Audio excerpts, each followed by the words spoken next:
What's up, fam? Thank y'all for tuning in. Once again, as always, be sure to like, share, comment, and subscribe. And when you do subscribe, hit the notification bell so every time I drop a video, you will be the first to know about it. Hey, let's talk about this subject here, the Texas prison, just prisons in general. Now, I've never been to prison, don't plan on going. I say all the time, I'm not built for jail. I love my free world. I love being able, for the most part, to get up when I want to, go to bed, eat what I want to, work, make money, make as much money as I want, spend as much money as I want, do what I want for the most part. But you have some people who can't stay out of the penal system, which, for whatever reasons, there are many reasons for this. And, and when you want to commit crimes and hurt people or steal from people or just hurt people physically, emotionally, or what have you, you should do your time. Now, there's always a question about what's fair and unfair when it comes to punishment. But all in all, the bottom line is you're still dealing with people. And people have people, for the most part, that cares about them and love them, regardless if they do right or wrong.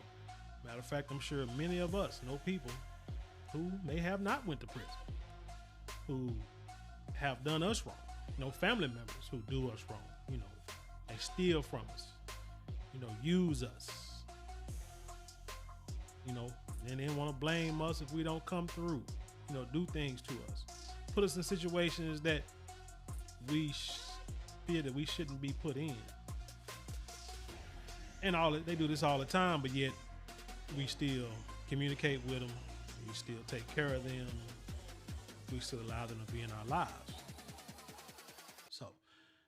So I can't get upset. We can't be upset if we got people that's in the prison systems and their family shows them the same type of love and compassion, because again, like I said, that's their family, whether right or wrong. Now, some crimes, if some crimes are so egregious, there are crimes that are so egregious, like deletion or the R word.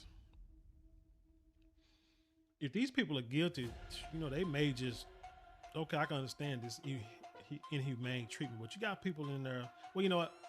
I'm not even going to discuss or why people do, because we don't know. When we do, because a lot of times we like to judge people and look down upon people when they commit certain crimes, when they do certain things, and we really don't know what's behind it. A lot of times people just have a jacked up life, jacked up childhood, or get involved in drugs at an early age, and it just jacks up their mind. Or they may be born with an issue because of their environment, born into an issue because of their environment. They don't know no other way to live. So that's what, and that's the only way they know how to deal with things. But anyway, the problem is, it's not the prisoners. In this story, as you see, excuse me, in this story, as you see, it says, Texas charges prisoners 50% more for water as heat wave continues. And people might think, well, hell, they lucky they should get water because they criminals. They did this to my family. They did this to somebody's family. Did that to someone. They deserve to be punished.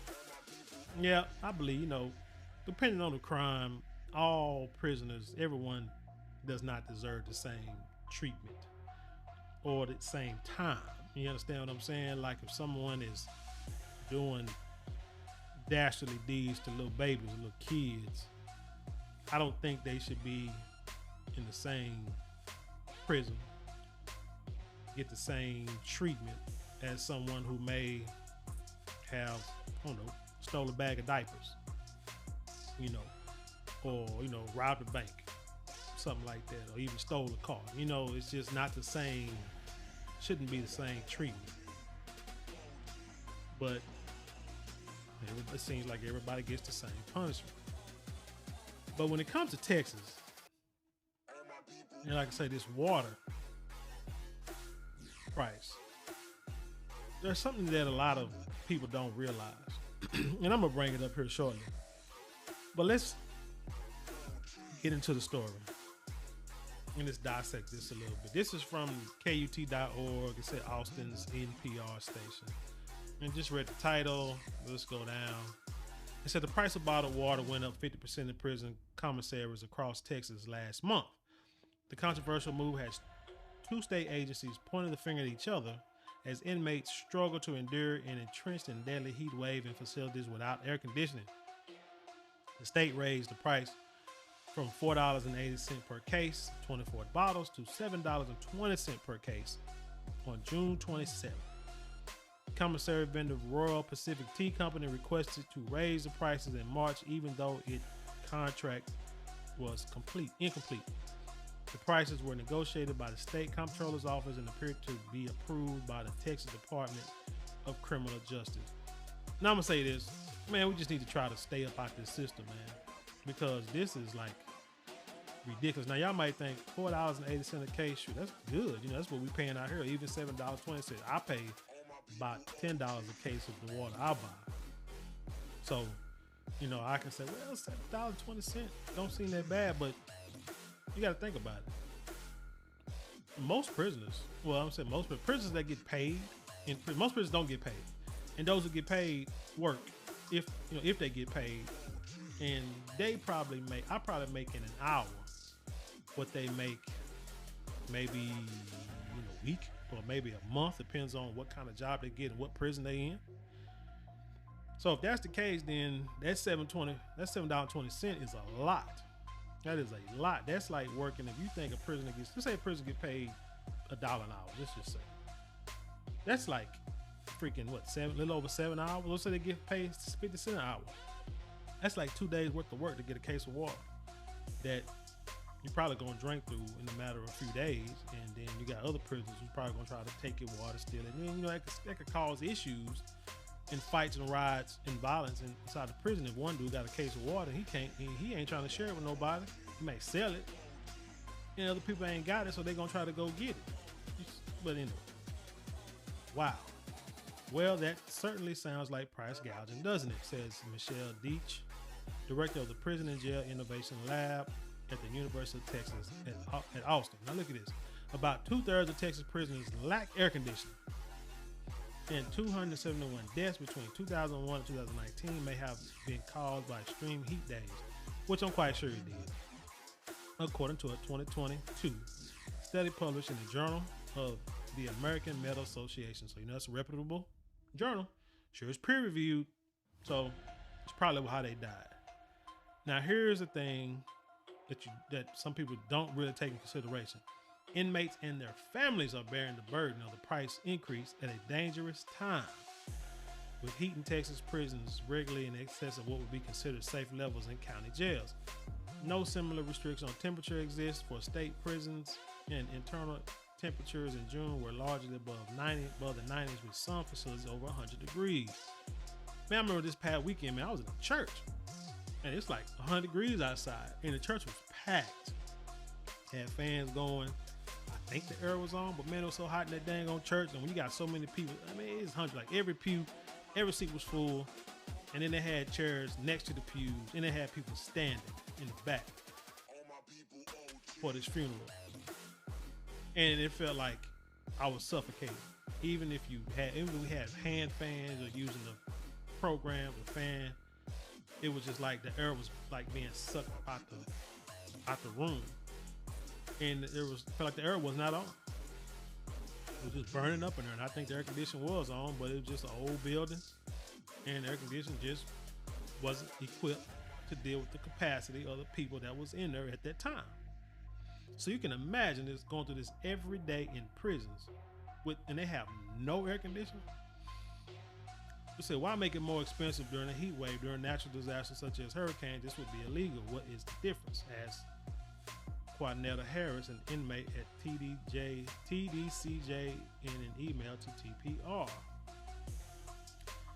So let me see, I'm gonna scroll down a little bit. It said, I will never drink the water at the tap, said Don Aldaco, a recently paroled man who spent 24 years in various facilities, TDCJ facilities, with the Texas Department of Criminal Justice facilities. I would always get a piece of a sheet, and I would tie it on the actual spigot for a filter. I would have to change it like every other day because all the rust and all the crud coming out. Now you understand these buildings are old. Some of them prisons may be nearly 100 years old. But some of them not, because they said like a few years ago it wasn't that many prisons. Now they don't like double the size of them. You telling me 2/3 of prisons don't have air conditioning? I don't get it. What she say? Amy Aguilar said, I actually begged him not to drink the water, whose loved one is in a TDCJ Ferguson unit. Her significant other, whose name she asked TPR to not use, has described the water as rancid smelling. And she said she was concerned about the quality. But do you smell the sewer? Let me see, let me read. Keep going. And keeps talking about the contract. Now look at this. TDCJ did not respond to TPR's question about the email. Royal Pacific did not respond to TPR's request for comment. A source with knowledge of the situation said the company has pointed to inflationary pressure as the reason for the rise. The prices may seem negligible to the working world as a single bottle goes from between 15 cents to 20 cents to 30 cents. For people who are receiving absolutely zero pay for their work, the increase in cost is extremely significant for them. She wondered aloud about the humanitarian and medical ethics question it raised and worried that the men would be giving up what the men were giving up to purchase water. Now think about it. Again, like I said, the thing you have to, the point that you have to consider is these prisoners are not getting paid, which means fools, and let me show you before y'all think, let me see how much, before y'all think I'm crazy. Let's say how much do incarcerated people earn in each state. Then talk about the prison wages, and you look, Alabama, they say regular jobs, non-industrial jobs in state-owned businesses, correctional industries. Alabama, regular jobs don't get paid. And then with the other jobs, they get paid from 25 cents an hour to 75 cents an hour. Alaska, there's like $4.90. It's the high rate. Shoot, you can go to jail, make more money in jail than you do as a waiter or waitress. But let's go on down here, like Louisiana, they 4 cents an hour to $1 an hour. And let's even go to Texas. Texas gets paid nothing to work in these prisons. So with that being said, how are they paying for the water? It's the family. They're getting paid. The family has to pay for this. The family put money on prisoners' books so they can have things because they have no money. And again, you can't really say anything about what the prison have to pay, because the family is footing the bill for this. It's footing the bill for waters, footing the bill for these, look at this, these predatory phone calls. Like there's a law, I don't even know if it's passed, it's called the Martha Wright Reed Justice and Reasonable Communication Act of 2022, which at the time, which last year was waiting for President Joe Biden to sign the bill. And it's saying that the result is that, and this is for the prison, like phone calls, like, cause now you got to do, instead of like phone calls, they doing like video phone calls. And they said this is a $1.4 billion industry built on fees that disproportionately affect women and people of color. So you're talking about women who are probably single parents, who don't make a lot of money, and they're making $1.4 billion off of it. Like I say, it's not the prisoners who is feeling the brunt of this. It is the family. It's the family members that's feeling these fees. And that's what we have to understand. So if you look at it that way, you're not going to understand, yes, these laws need to be passed. Yes, there need to be a correction need to be made. This gouging, especially in the state of Texas, where prisoners making no money, so poor people, just like any other part of the world with these predatory lending and all this other kind of stuff, it's the poor people that they go after. like it's their brothers or sisters or mothers or baby mamas or wives or husbands or whoever fault that these people are in prison for the most part. Maybe they may play a role, but people make their own decisions. And so you don't pay them. You make money off of them for sure, because if you didn't, there wouldn't be so many prisons out there, and they wouldn't be building so many prisons, and they wouldn't be putting so much money into the prison network instead of like the school. You know, instead of like putting money behind the schools, they put money behind prisons. So it needs to be a change. They need to do something. I hope they pass these laws, you know, to stop the phone call, the predatory phone call prices, and this water situation, man. This is kind of stuff that they really need to change, you know, enact and change this stuff. Anyway, tell me what you think about this. Is it fair? Is it unfair? I mean, maybe you might think it's fair for the criminals or the prisoners, but I feel it's unfair for the family to have to foot these bills. But tell me what you think. Leave your comment below and then share it with the world. With that being said, I'll leave you in peace, and I'll see you on the other side.